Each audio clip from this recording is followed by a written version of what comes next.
Blog Talk Radio. Live from Washington, D.C., it's Quintessential Listening, Poetry Online Radio. QLPOR, as it's widely known, features a bevy of poets, spoken word artists, and live poetry readings with best-selling authors. Your host is Dr. Michael Anthony Ingram. Good evening. Welcome to the program. I am pleased that award-winning poet Bill Cushing is with me again. His work has appeared in journals, anthologies, and online publications. Additionally, he has published 4 poetry collections. Bill is returning to the podcast site to discuss his latest book, Just a Little Cage of Bone. Welcome back, Bill, to Quintessential Listening, Poetry Online Radio. Yeah, thanks for so much for putting the welcome mat out for me again. Love it. Yes, you know you're one of my favorite people. All right. Thanks. Let's begin this poetic journey. You know, you're very prolific. Very prolific. You're always writing. Just a Little Cage of Bone. What inspired it, my friend? Well, in a word, time. I just passed my 71st birthday, and I don't think there's I don't think there's any greater motivator for most people than know that you're closing in on the end. Okay. So I understand that if I want to get things done, I'd best get to it. Mm-hmm. Okay. All right. So that was the inspiration, that you had something else you needed to say. Yep. Yeah, right. I mean, it's just... Give me a little bit more than that now. Well, it's the idea It's so funny. You know, I've got a lot of work, and I'm still obviously still writing and yes. you know, formulating things, but I need to get them organized and ready to go. I just don't want to get caught short. As you know, I started in the whole thing very late in life, and so I'm sort of playing catch up here. I can understand. Well, Just a Little Cage of Bone. When I read the book, I didn't understand the title, to be quite honest, and I should have asked you about it. I was like, what is he talking about? What does it mean, bud? Well, the title comes from one of my favorite poems by Donald Justice, and his poem is titled Incident in a Rose Garden, and it's a variation on W. Somerset Maugham's Parabel Appointment in Samara. Okay. The retelling of an ancient Mesopotamian tale about humans encountering and dealing with death personified. Mm-hmm. And in the Justice poem, he depicts death at one point removing a glove from his right hand and holding it, and this is the quote, holding it in greeting a little cage of bone. Well, I wanted to use that as the title, but when we designed the front cover, the original line didn't fit. If you remember, the title goes in a vertical on either side of the illustration. Yes. Well, the original line wouldn't fit in a balanced vertical setting, so I added the word "just" in order for the title to fit on either side of the image. But to me, the poem, I mean, its whole history and everything reveals how aging and death figure into and this is, I think, largely figures into the book itself. All right. Well, let's talk about the cover of the book, the skeleton. Yeah. Tell me more about it. Well, originally I hoped to recreate the image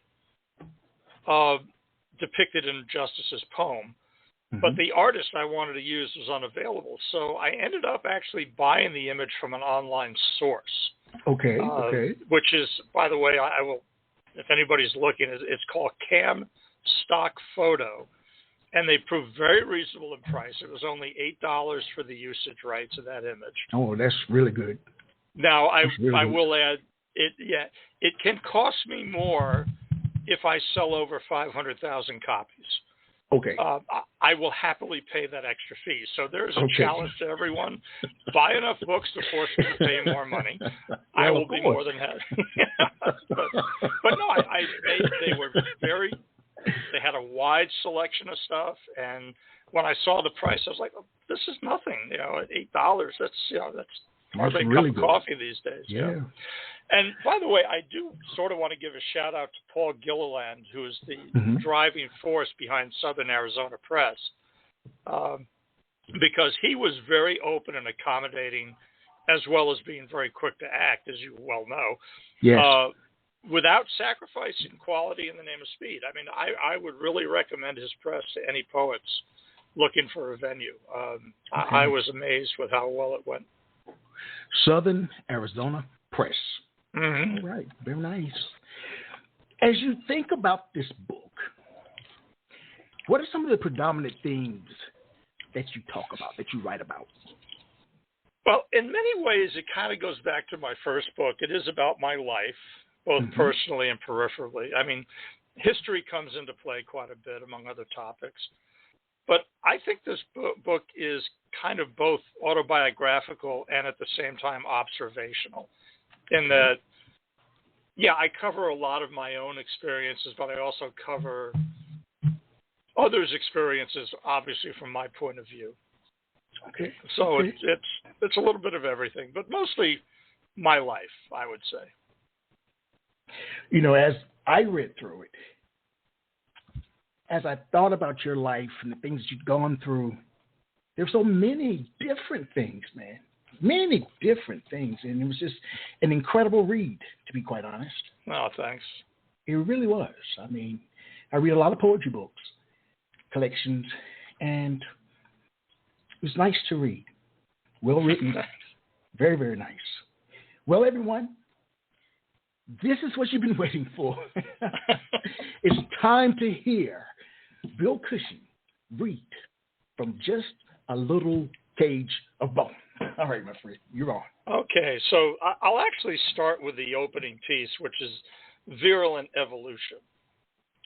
Like most atrocities humanity has seen throughout history, it begins small, subtle, almost imperceptibly. Devious whispers of accusations spread, then grow to screams of protestation. But those aren't enough to quell anger or dissipate dissatisfaction. Sounding slogans become the pebble that bothers, then irritates, as the slight that aggravates grows into a blight that feeds on its host and produces more of its kind, only more pernicious. Thought becomes movement, then a virus, inevitably destructive, vicious, a mindless mob, inexorable until, soon enough, voices turn into action. The thrown brick, the broken window or door, the setting of fires. Finally, outrage ushers in fury and hideous death.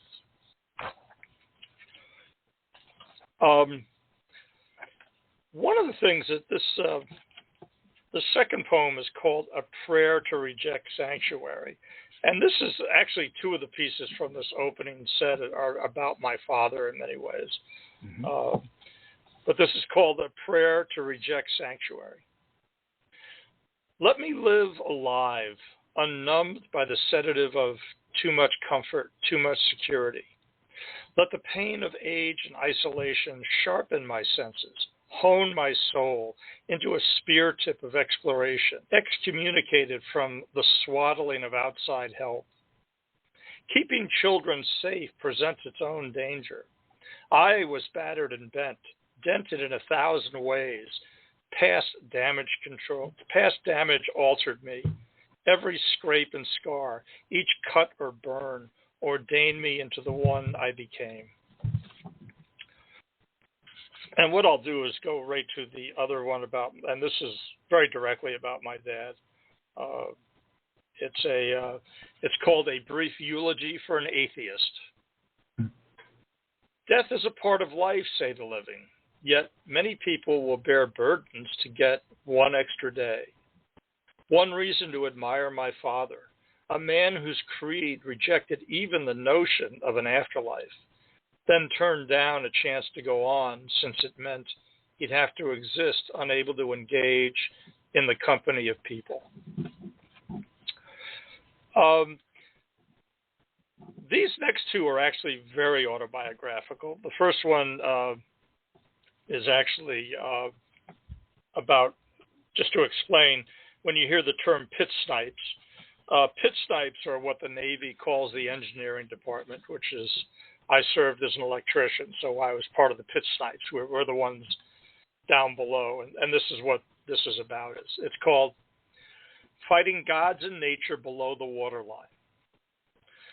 Forged from Vulcan's anvil, the pit snipes labor deep in the ship's keel, upon iron machines, among generators and diesels, where pitch and heavy roll throw the crew against hot metal.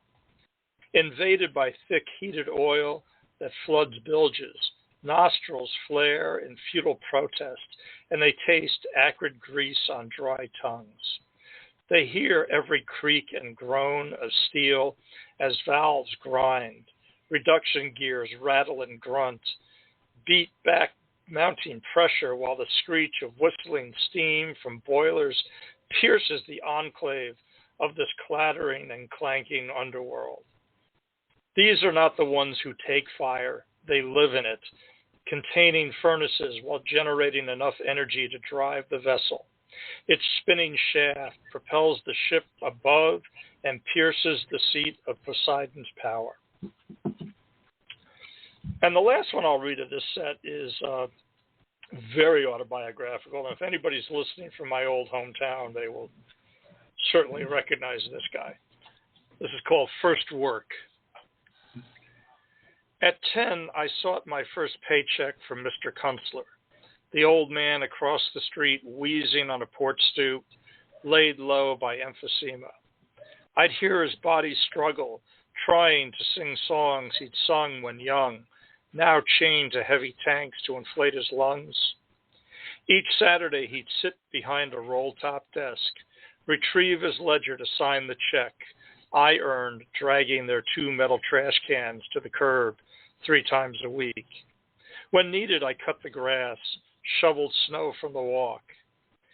His signature scrawled and jagged, the only flourish he had left in him, but a half-century before he'd been a warrior, a Basque who'd fought Franco, an armed fury riding horseback through the forests or across mountains that spanned the Spanish border.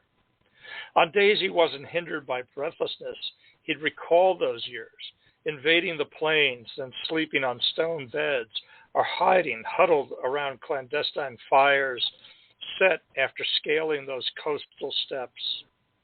Once he croaked the words, Ascastasana ita Hiralda, freedom and country. And in that moment his face brightened, his back straightened, and he seemed to shed age. Often, my jobs done, his wife of 60 years sat with me at their kitchen table. She poured homemade lemonade, fed me slices of burnt cheesecake. From our country, she'd say, her aged eyes fixed on her own distant memory. After he died, she tripled my pay to thank me for returning her husband a measure of pride. And that's that. All right. Thank you. Yeah. A wonderful set. Oh, thanks so much. That particular poem, the last one, made me think of a question. Who are some of the writers, thinkers, readers, human beings who inspire you in your writing? That's a good one, because I do have some pieces in here about relatively famous writers and personalities. Okay. But I think the ones I take the most pride in are the unknowns. For example, in my first book, the poem Clarence, which I believe I read when I was with you, about the old farmer in Iowa who I heard about because I dated his granddaughter. And then she showed me an article about it. I said, this guy is fascinating. It's just amazing. And so a lot of times, even though I will go into famous personalities, seeing ordinary people live their lives out and just, do what they think is the best thing to do, I think is very fascinating. And I would have to say the first half of my life was very wandering, very unsettled. So I kind of admire people that are able to do that. Well, also, you've lived a full life. You continue to live a full life. So as you think about putting the collection together, the selection process, how did you decide which poems to choose? Okay. Well, in general, the poems were chosen mostly based on their readiness for public release and how well they applied, for lack of a better term, to the central idea behind the book. I didn't put everything in there, but basically it's like, okay, these pieces impress me as being ready to go out into the public eye. And they also, here again, this is written from the point of view of a 70-plus-year-old guy looking back on life. And they seem to fit that general, like I say, the central idea that's behind the whole thing. Okay. So what was your strategy then for organizing the poems in the book? Was it sections, chapters? Talk to me. Tell me what's going on. Well, it's funny because this is a much more loosely organized book than my earlier ones. I mean, in a formal life, I had divided things into specific categories of people, places, and things. The Music Speaks book, of course, was obviously all focused on music. Yes, I remember. And then the last book, and then the last chapbook I did, This Just In, was a satirical look at the news media. So I created, the poems sort of followed the layout of a standard print newspaper, where the news is the first section, and then, sports is its own section, and entertainment. So I sort of, in that book, in the This Just In, I just kind of a satirical look at media, but also using a media template as its formation. This one, obviously, music still appears in this volume. That's a big part of my life. But I also divert into sports, especially baseball, since I am such a big fan of that sport. But much of this deals with my youth, my family, and sort of an overview of world history that I've either lived through or, read about. Because I am a history buff. That also figures into it. But, I would say this is a much looser book than any of the other ones I've done. Okay. Now, because you feel that it's looser, did that make you feel as if you had less control over it? Like, my question is, who led, you or the poems? Oh, boy. That's good.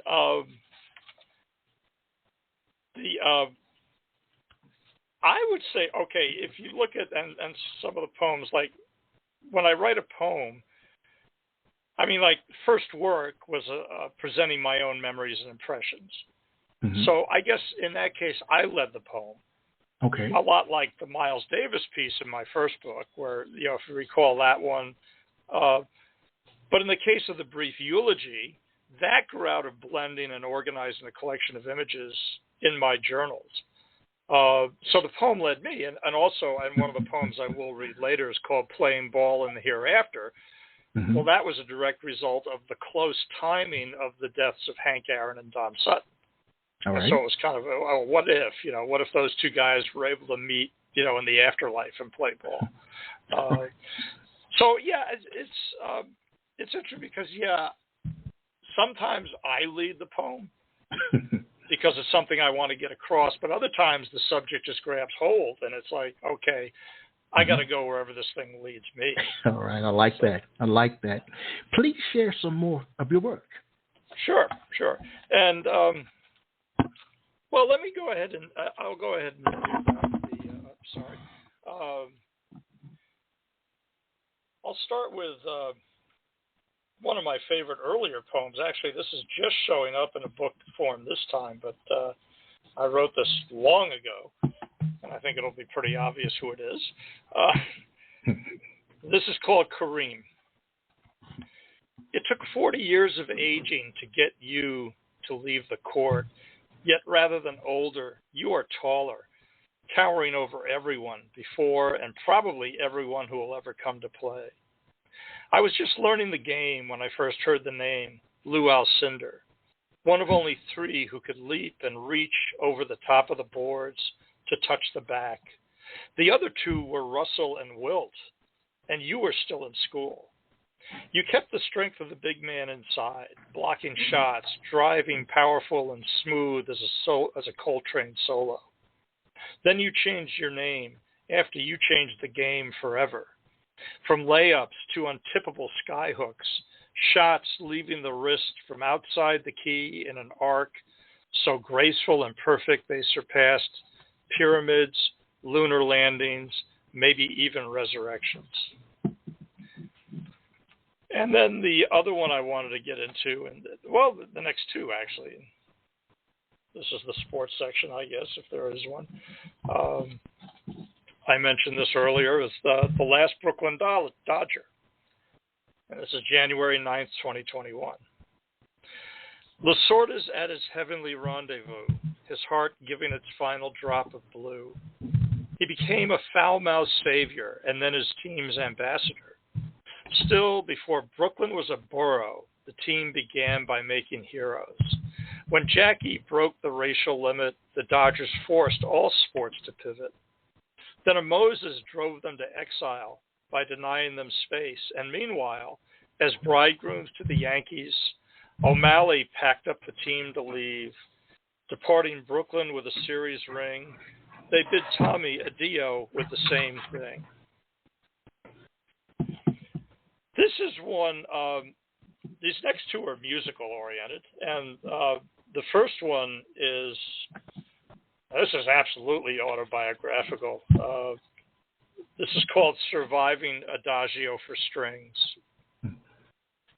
First and only rule, never listen in the dark or while vulnerable, for every heartbreak, every 3 a.m. drunken phone call, every failed relationship that's been boxed up, put on a shelf, will bore its way out of your memory and pierce your tear ducts, especially when enduring that final, single, seemingly never-ending and eternal note.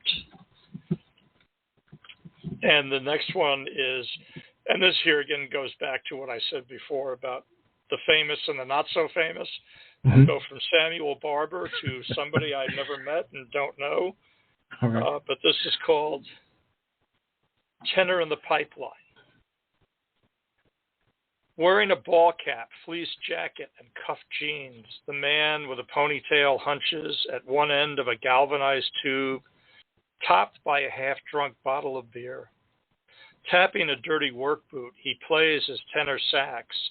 The tune moves through a mile of iron that stretches along a furrow that fades into the distance. A dry moat scooped out for this pipe resting on wooden beams where a bike propped against them waits. Soon enough, this musical tunnel will be put to use, but for now, having dug the man's music, it returns a refrain while hidden hands clap a percussive beat. And that's that. All right. You know, you are an accomplished poet. You're well known. What is one thing that makes your writing unique and different from others? What would that be? I like to think really, and I always say this, and obviously you put it in my bio, I believe as well. Yeah. When I finally returned to school, and I was almost 40. In fact, I was 40 by the time I got to my major. And I started writing, and one of the women in my one of the writing classes I took said, "Man, you're a blue-collar poet, aren't you?" And I was like, "Well, that's been sort of my life up to this point. So it's, they say write what you know." So that's been, and I hope I never lose that attitude.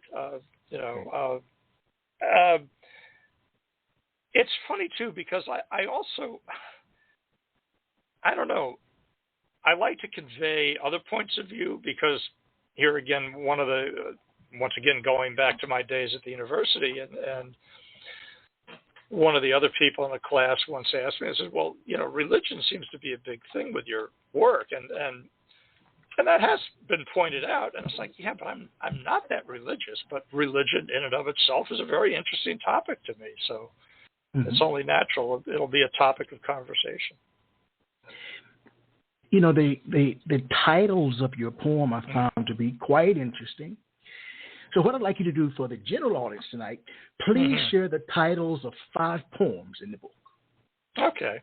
So the 5 poems I chose were Kareem, Fighting Gods in Nature Below the Waterline, First Work, Playing Ball in the Hereafter, which I haven't read yet but will, and finally Surviving Adagio for Strings. Mm-hmm. Now, some poems seem to label themselves. Kareem, for instance, I mean, what else could I call it? Mm-hmm. However, the second title, The Fighting Gods and Nature Below the Waterline, demonstrates a kind of a new thing to my writing, namely, will the title attract interest? And I owe this attitude to a gentleman, his last name is Slattery. He's a member of a Saturday Skype workshop I participate in. And one of the first things he always comments is, on anybody's work, is he poses the question, if he were to see it in a table of contents, would it draw him into the writing? Mm-hmm. And I think because of his approach to that aspect of writing, I find that now more often than not, I start with a working title, just for the sake of organization, and then return to consider the title once the poem is polished enough to consider submitting it. Like I say, Fighting Gods in Nature started as simply Pit Snipes, since that's what it's about, but then somebody said, well, no, but I think you should make it more encompassing than that. The Surviving Adagio for Strings, originally I had Samuel Barber's name in the title, but a member of the group suggested removing the name since it was interesting enough without it and might insult people who are familiar with the piece. Mm-hmm.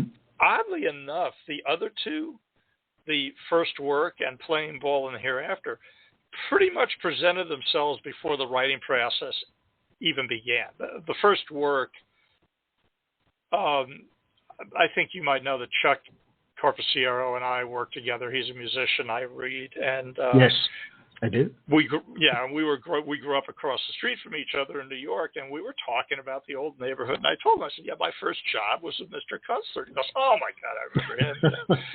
And I said, I got to honor this guy because it was my first paying job. I was 14 years old. Mm-hmm. And it was such a weird experience for a young kid like me to be paired up with this older man who was clearly dying. I mean, he was on his last legs at that point, which is why I did that. And actually my dad, I have to say, suggested it. I went to him. I said, hey, how can I make a larger allowance? He says, well, I'm not giving you any more than I'm giving you. But he says, why don't you help the Kunstlers across the street? And I was like, oh, good idea. It became my first real job. So, it's interesting how the titles will sometimes grow out of the piece, but sometimes, like I say, some of them, they're there. No denying that's the way it's got to be named. All right. I was wondering, I asked you earlier, and we're going to play with this just a little bit, about your work in terms of what makes your work unique. All right? Mm-hmm. The question is kind of a follow-up. Yeah. What do you think makes poets different from other people? I'm keen to know this. Okay, I'm sorry. Let me. Oh, okay. Well, really, and you sort of have to go, or I sort of have to go back to what started me in poetry was the fact that I was at a journalism convention. I was on my school newspaper, and I started as a journalism major out of high school. Of course, that went south pretty quickly when I had too much fun and flunked out. And when I returned, I was thinking, well, maybe I'll look at journalism again. But certainly I hooked up with the school newspaper, mostly because it offered scholarships. So I was like, okay, sounds good to me. But I went to a convention, and I'm sure you've heard this story before, but for those who haven't, there was a workshop on how to improve your writing. And I said, well, that sounds good. And I go in there, and the woman just basically says, look, you want to improve your writing in any medium. It doesn't matter what. Start writing poetry. Because the discipline that's required to write a poem makes you cognizant of every word and every phrase you use. That poets they're economical almost to the point of being stingy, I like to say. you try and pack as much into every word that you possibly can. And I love the discipline that's involved in that kind of thing. Also, the idea of, was it Eliot or Pound said, make it your own, of finding imagery that nobody else has thought of. That good poets, to me, do not, rely on cliches or formulas. Okay. I think that's one of the things I really appreciate. And I do think it carries over into my other writing. When I write short stories, when I just finished up one memoir, I'm going to work on another one. I think that has really helped my writing tighten up in other areas. How so? Talk to me. That, once again, trying to find ways of saying it in a fresh way. Okay. Because, as you know, and I'm sure you've heard this, there's no such thing as a new idea. The challenge, well, how do you express the old ideas in new ways, or at least in ways that identify you with your own particular background, whether it's generational, national, cultural, whatever. Mm-hmm. So yeah, that's what I admire most about having gotten into it. I mean, once I got into it, it was like that. There was no turning back. This is really a format for me to play with. And I've now moved into trying more formal, classical forms. Okay. As a way of challenging here again, the idea is, all right, I've worked with this free form a lot. Let me see what I can do sticking to the standards of what these other people have set up. Can I do it? Now, has that process been easy to adopt a new way of being? No, and that's the fun part of it. It's look, here again, getting back, I'm 70 years old. I can't run anymore, so I'm not going to be breaking any personal records. A lot of things I can't do anymore, and it's like, well, this lets me stay somewhat active, at least in mind, if not body, in keeping things going. And I think that's really kind of the trick to age. Is okay, you know your limitations. Well, what can I move into that I haven't tried before? And this has certainly been one of them. Well, I like that philosophy. I just turned 60. Oh, okay. And I still can't believe it. Yeah. In the old days, once you hit 60, it was downhill from there. But it's not like that anymore. I guess it was when I turned 40. Mm-hmm. Because I remember growing up, and of course I grew up in the 50s and early 60s. Once you hit 35, you were pretty much middle-aged. Well, then I got in my 30s. I guess I was in my 30s, and Bill Cosby had turned 50, and they had a big story about him turning 50.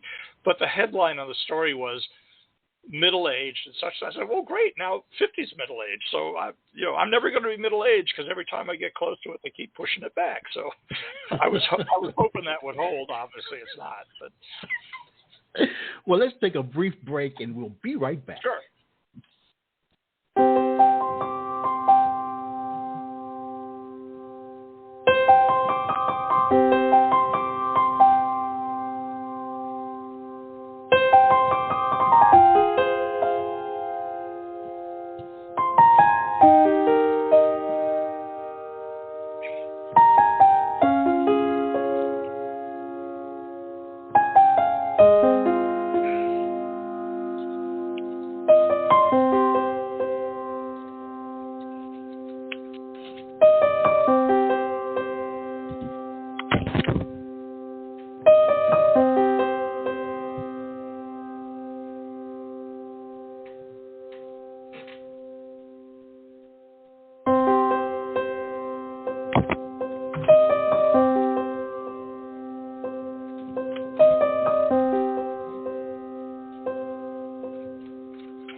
All right, we are back.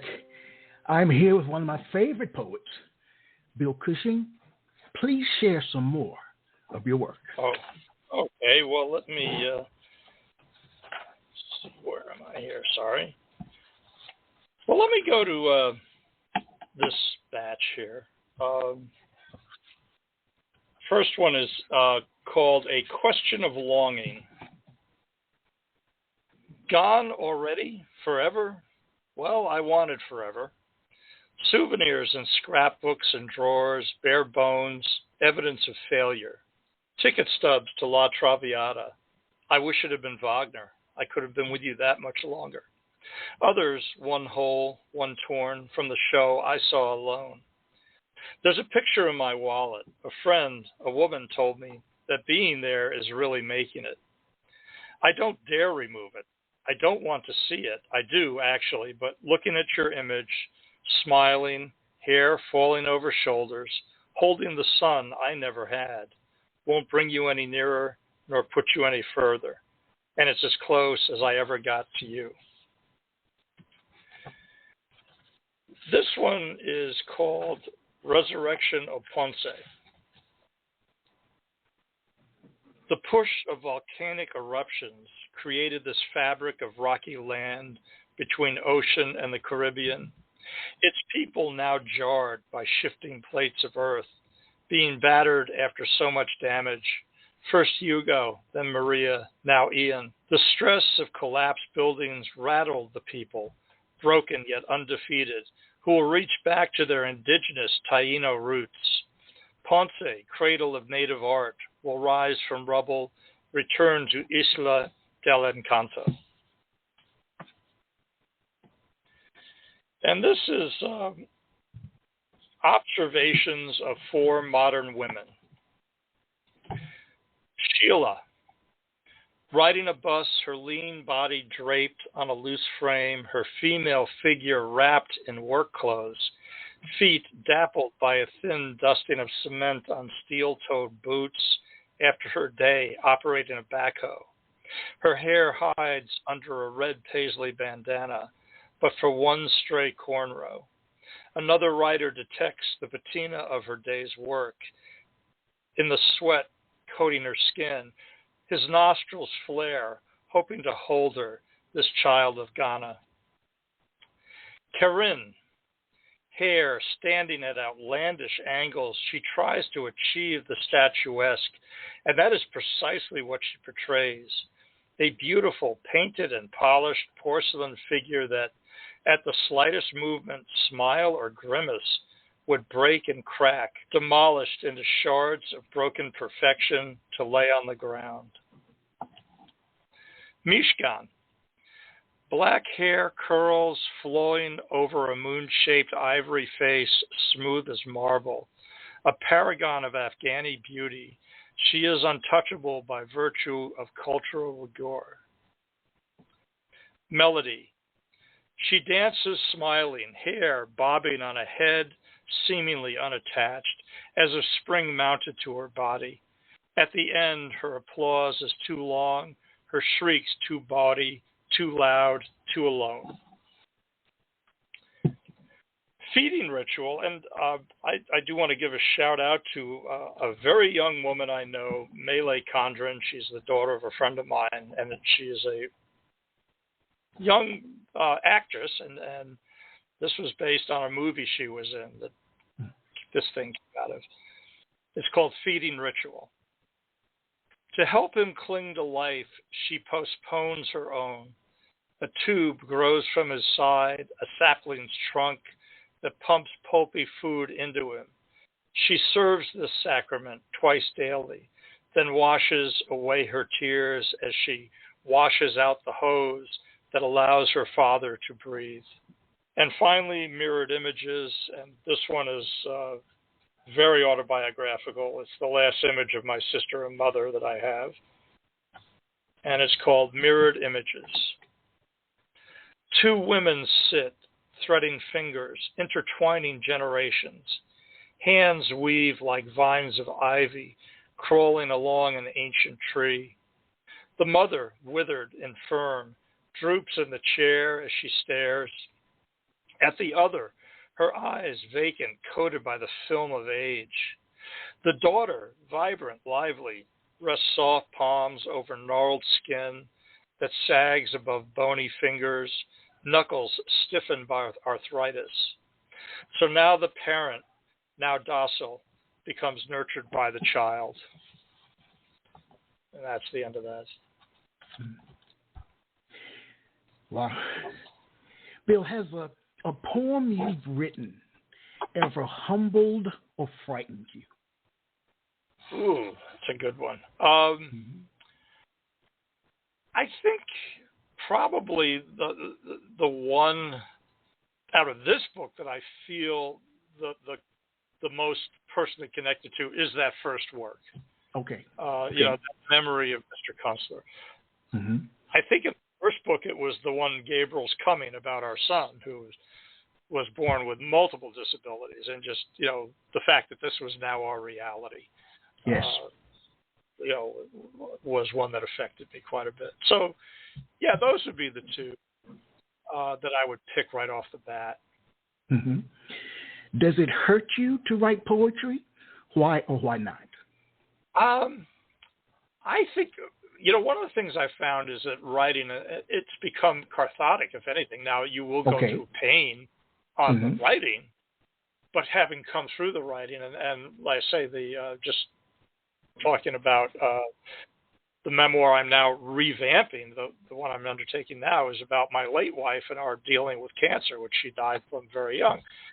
And boy, that was a lot of really tearful nights and drinking a lot of scotch and just trying to get through. Yeah, I can understand. But to me, it was part of the grieving process in the end. It brought me through that, I think, better than any group encounter or therapy session ever could. So, you know, sometimes it's painful to visit some of these things, but I think it's good to get it. You know, it's therapeutic.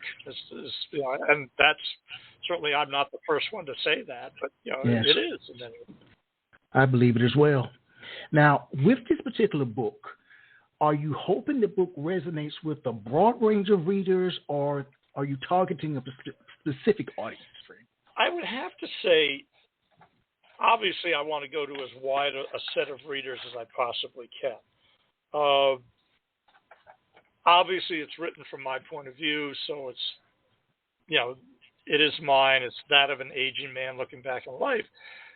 But I want the poems appreciated. I won't say enjoyed, since some of these pieces aren't exactly Rod McEwen. But I hope others can perceive these, you know, as my perceptions of the world. And I think I'll have succeeded with this book if any reader can come away feeling acquainted with another person's life, whether it's my own or the subjects of the poems. You know, you mentioned Rod McEwen, and it brings up another question for me. How important is the accessibility of meaning? In other words, should one employ a lot of mental energy to solve a poem?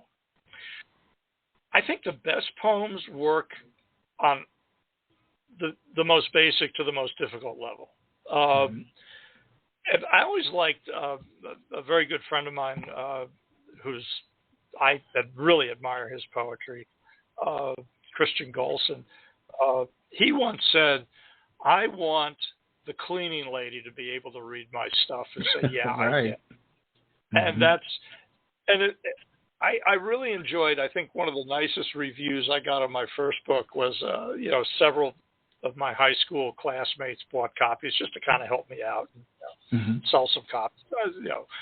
But one of them, I loved what he said. He says, "Yeah, you don't need to be an academic to read this guy's stuff." And yet I still want that there to a certain degree. And I do embed certain things that, all right, if you want to go look this stuff up, go ahead. You know, you can find out about it. But to me, what's more important is that the poems connect with as wide a range of people as possible. Don't write, you know, and it's not that I don't appreciate it. I admire people who can write that very mystical, mythological type of poems. That's not it just doesn't fit into my personality. You know, and I guess that goes back to the whole blue collar thing. It's like, you know, I want to be able to write like a cabbie might write, which of course I wasn't. Okay. Yeah. So you want to reach the masses? Oh, I absolutely hope so. Yeah. And if somebody goes away with an aha, oh, I got that inside joke, great. But that doesn't have to be, that's not my biggest priority of putting the, like I said, the inside joke or the inside reference in there. If I can, and it's there, great. But if I don't, it doesn't bother me. Tell me about a poem that you did not put into the book that you were afraid to potentially put in due to fear of possible misinterpretation. Was there one like that? I don't think so. I'm trying to look, because I did do that one. I think I put the Prodigal Father in here, which is, or maybe not. Okay. I'm trying to see whether there is one that I wrote. No, it isn't here. The Prodigal Father, which is a lot of me, okay. because of my job. When I was working, I was away. I had my first marriage kind of fell apart, and I really wasn't there for my son at the time because I was traveling all over the place. And I always felt like, that was kind of a crummy thing to do.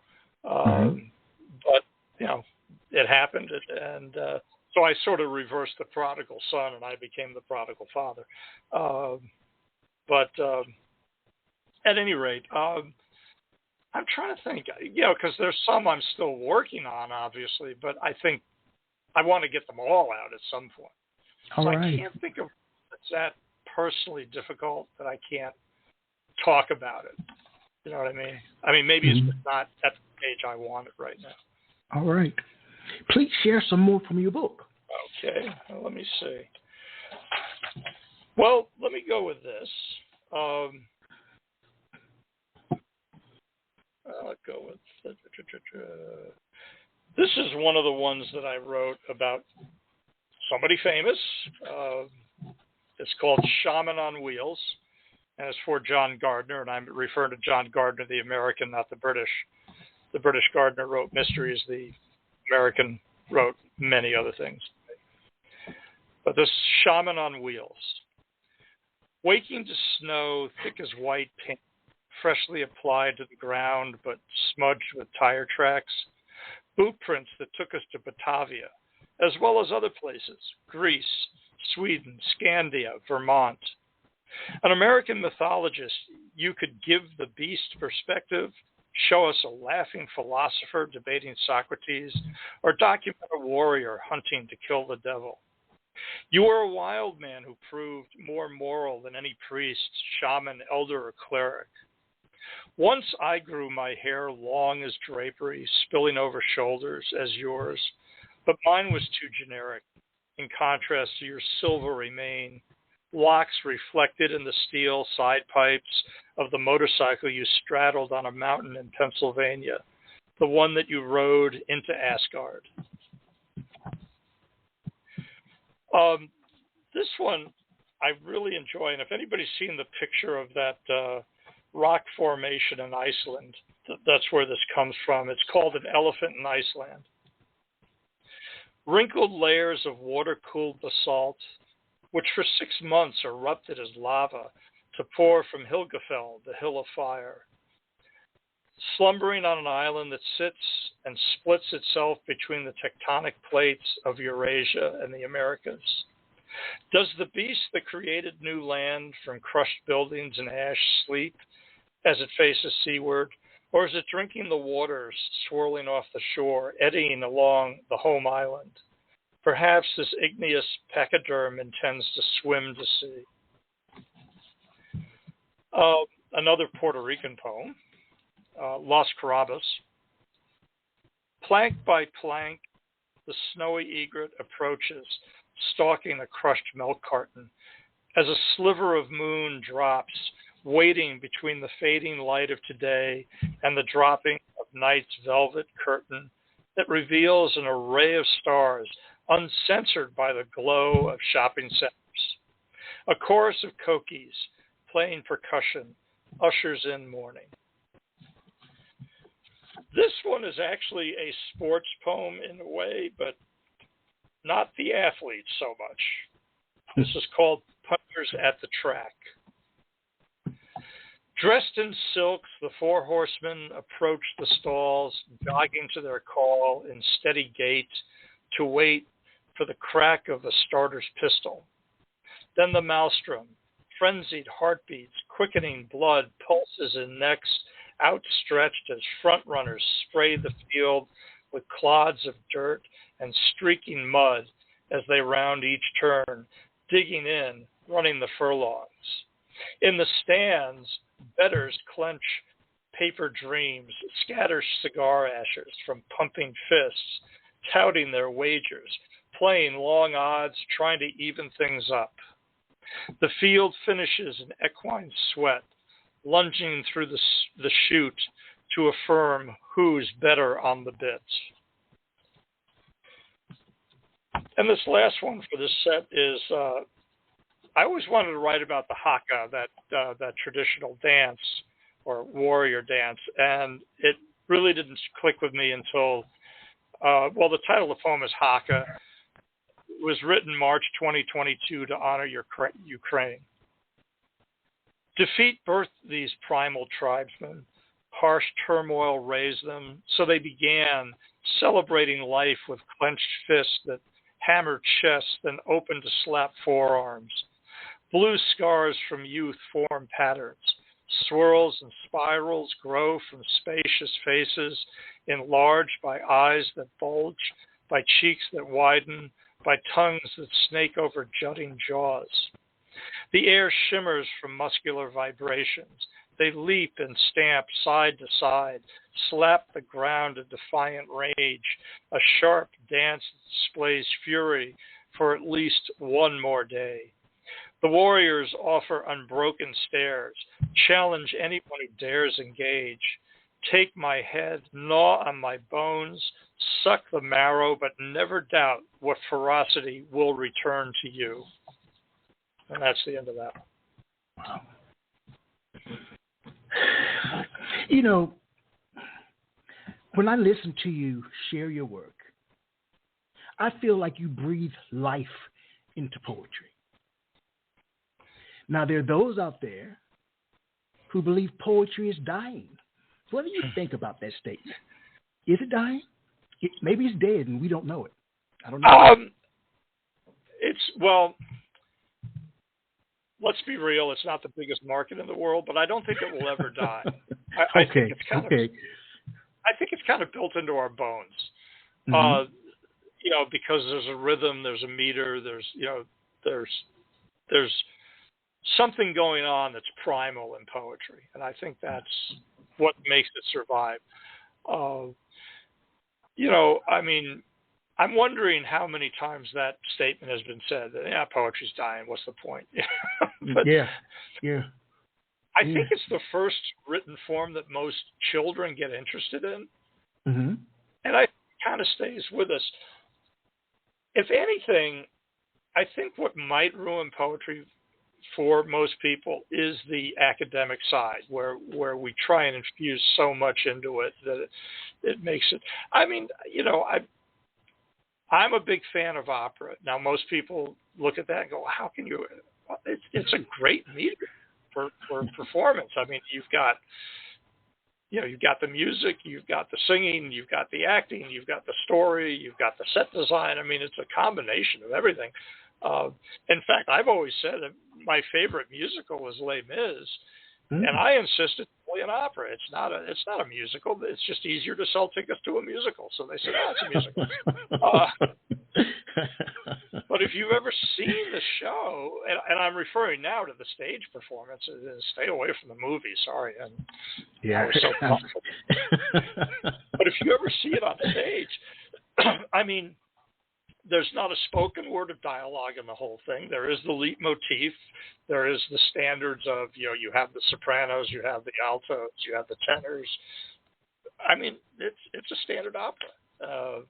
And for that reason, I love it. I think it's one of the greatest things ever produced. Maybe. So, I don't think that poetry is going to die out just because it's not a bestseller. Okay. I think it's still going to survive as long as people want to, express themselves. And you think about it, the slam poetry, which I really have to admit I'm not a part of. You know, I'm too old for that, I guess. And I'm just not. I think, you know, I don't feel theatrical enough. But that's been a big revival in the poetry. Yes, it has. Yes, I agree. I really very much agree. like the Beats were in the 50s. So, you know, we've spent a lot of time discussing age, being seasoned, as they say. Yeah. What would it be, my friend, if you could tell your younger writing self anything? What would you tell your younger writing self? Well, don't quit now, I guess. Okay. I mean, I wrote for years, even before I got back to school. I was still writing, although it was more just diaries, journals, and that stuff. And so I always wrote. It just wasn't with the thought of getting published in mind. Now, once I got involved in school and saw that there was a way to do that, then yeah, sure, I absolutely followed it. But I don't know. I guess one thing that younger people, and I guess I'm talking in general, not just myself, but don't regret your mistakes. Now that's a huge statement. Tell me more about that one, Bill. Break that one down. In other words, for the people in the back. Break it down. What leads you to where you are now? And I look back, and people always say, well, if you had your life to live over, would you do anything different? And I say, I probably would, but I'm glad I'm not going to get that opportunity, because having taken those side roads, making those screw ups, gave me the experiences that led me to where I am today. So in retrospect, they were painful at the time, and they weren't fun or whatever, but they certainly paid off in the long run.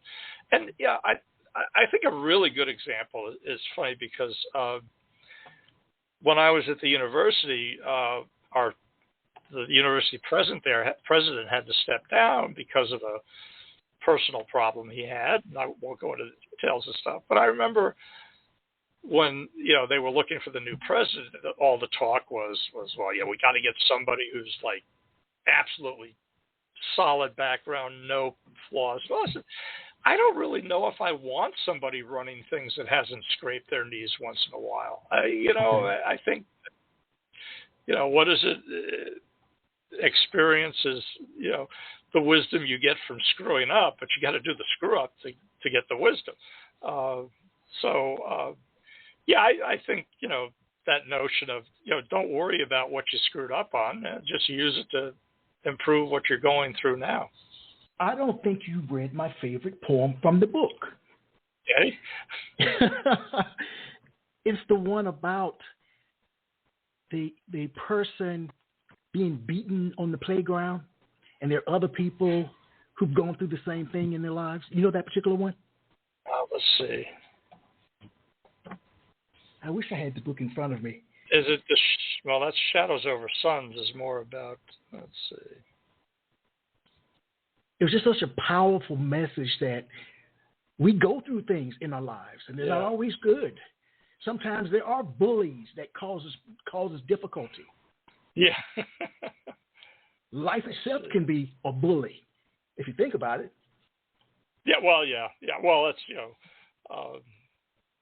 what is it? Yeah. Don't worship nature too much. It's trying to kill you.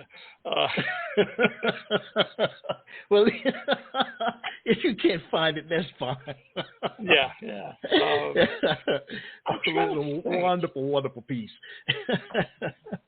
Well, speaking of writing this book, my friend, what do you think you learned about yourself from writing this book? I would say that I still got some life left in me. I think, like I said, that the way this moved so quickly, it really energized me. It's like, oh man, I can still do this. I can put a project together in very short order that hopefully comes out, well and succeeds. But at least I'm satisfied with the final result. So, yeah, I would say, it's kind of been the impetus. Like I say, I just finished up a memoir of my time in the Navy and then afterwards on other ships. And that one is right now being read by a couple of people to, take a machete to and cut it down to something reasonable. I'm going back to the memoir about my late wife. I'm in finishing stages of a book of short stories now, which I'm told should be ready by the end of this month and, hopefully get it out and published by the summer.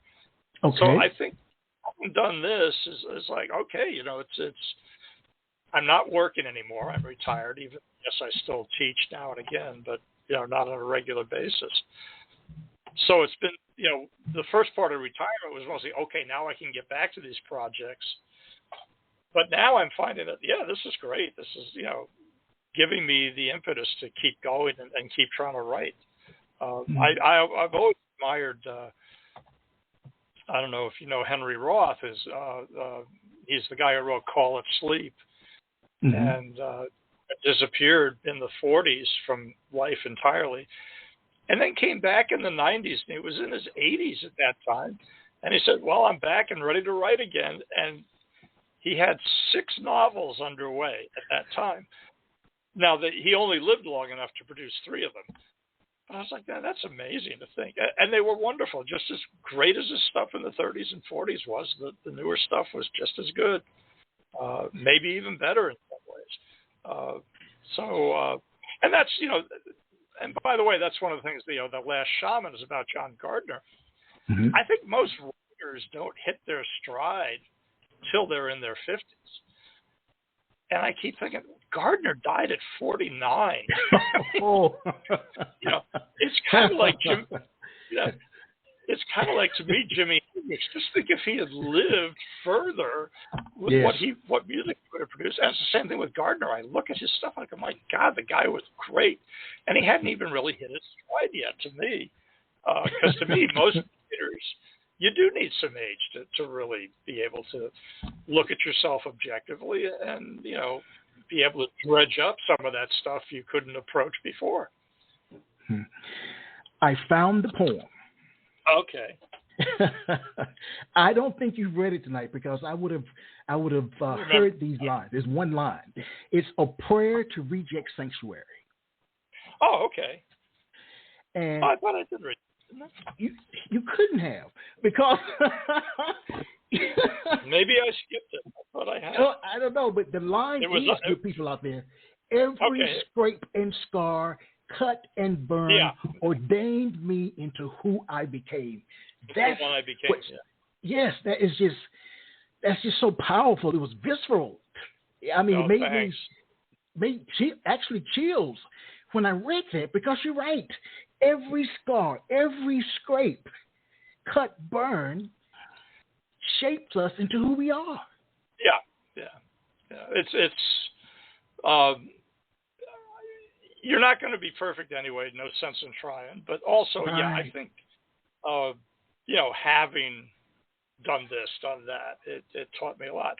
Well, and it's sort of like, one of the things that got me back into school was the age. I was past my 30s. I was in my mid-30s when I finally quit and started going back to school. I actually started at 38, I guess. But it was the realization. I was like, I've been doing this work, and I love the work. I was an electrician on ships. I absolutely love the work. But then I realized that this is a dangerous job, and the longer you're at it, the better the odds are something bad's going to happen. And so, and here again, the longer you stay with it, the worse that something is going to be. So maybe it's time to get out and look at another career. It is funny that a series of accidents that not just myself but other people had. I realized, I think it's time for a career change here. We're almost at the end of our poetic journey. Yeah. Okay. But I would like you, if you don't mind, to read A Prayer to Reject Sanctuary so that the listeners can understand what I'm talking about. Okay. So let me live alive, unnumbed by the sedative of too much comfort, too much security. Let the pain of age and isolation sharpen my senses, hone my soul into a spear tip of exploration, excommunicated from the swaddling of outside help. Keeping children safe presents its own danger. I was battered and bent, dented in 1,000 ways. Past damage altered me. Every scrape and scar, each cut or burn, ordained me into the one I became. Wow. So if I can impose on the time, if I have Yes, time. please. Please share some more. You got more? Let me zap one more on you, at least. Okay. And it's the final poem, and here again, it's one of the famous people that I've always admired, and it's called And There's This. Coming out of Yonkers, Lawrence assumed the throne of a proletarian prince for the Beat generation. He ended up in San Francisco by way of Coney Island, a different breed who held court in his citadel, City Lights. His passion intensified the element of surprise, inviting a state of being that rivals the unself-conscious. Creating his own kind of koan, he painted life by making the dragon a fly. At 30, I met Ferlinghetti. As a man in his 70s, I was pierced by the clarity of his vision, the sapphire eyes that saw into people and bridged the gulf between them to recalibrate the world. Wow. So, just a little cage of bone. If you were to give your readers advice before they read the book, what would it be?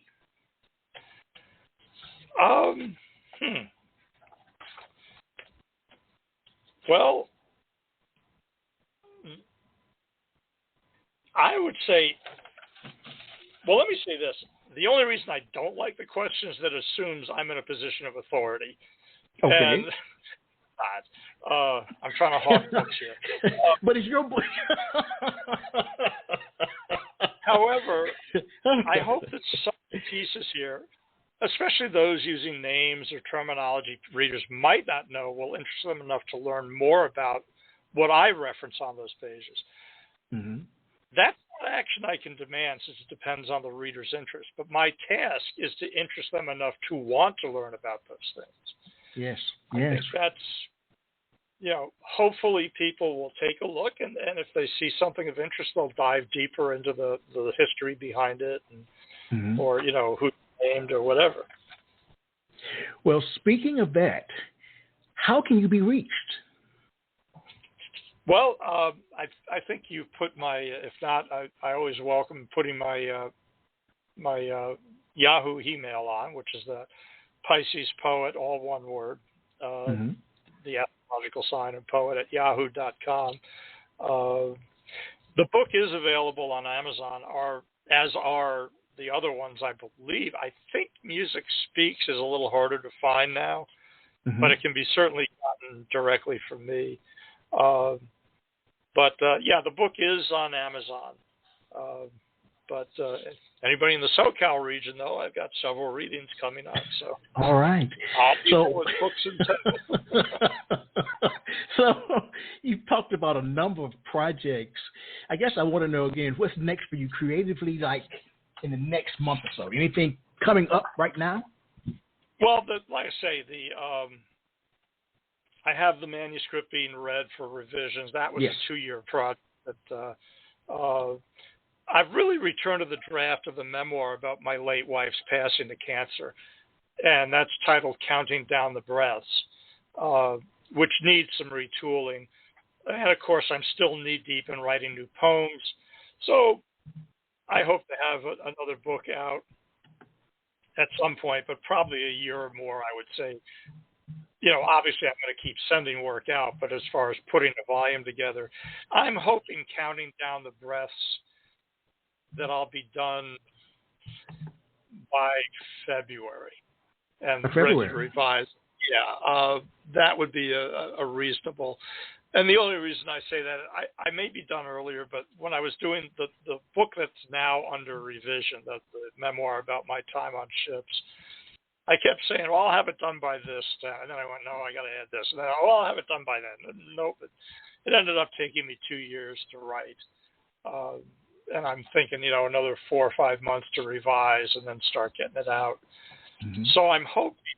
But counting down the breaths is pretty much there. I just need to revamp it, cut some things, retool it a little bit. So, like I say, I'm hoping by the beginning of the year to have that pretty much ready to go.